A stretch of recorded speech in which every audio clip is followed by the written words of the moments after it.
Assalamualaikum warahmatullahi wabarakatuh. Hai teman-teman, kembali lagi sama saya Amelia Silvagraini dengan NIM 1412402661 dari kelas EMF. Nah, di sini saya akan menyampaikan ulang mengenai materi dari ekonomi manajerial yang berjudul perkiraan permintaan dari pertemuan sebelumnya. Nah, jadi perkiraan permintaan itu adalah proses sistematis untuk memprediksi kebutuhan konsumen terhadap barang atau jasa di masa depan. Nah, proses ini itu sangat penting karena membantu perusahaan itu mengurangi ketidakpastian dalam pengambilan keputusan, mulai dari penetapan harga, perencanaan produksi dan persediaan, strategi bersaing, hingga penyusunan kebijakan publik.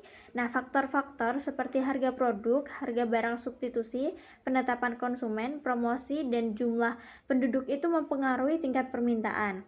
Nah, beberapa metode yang umum digunakan dalam perkiraan permintaan meliputi survei konsumen itu untuk mengetahui preferensi dan kebiasaan masyarakat, eksperimen pasar untuk menguji strategi sebelum peluncuran luas, terus ada klinik konsumen yang mensimulasikan situasi pasar nyata, serta analisis regresi yang menggunakan data kuantitatif untuk memprediksi hubungan antara permintaan dan faktor yang mempengaruhinya. Nah, di sini ada studi kasus seperti impor daging kerbau di Indonesia itu menunjukkan pentingnya perkiraan permintaan yang akurat sebelum membuat kebijakan. Nah, karena tanpa analisis mendalam, kebijakan itu justru dapat merugikan pihak tertentu. Nah, sementara itu contoh pembangunan Bandara Kediri itu memperlihatkan bagaimana data permintaan itu digunakan untuk menilai potensi pasar, kelayakan proyek, serta perencanaan sumber daya.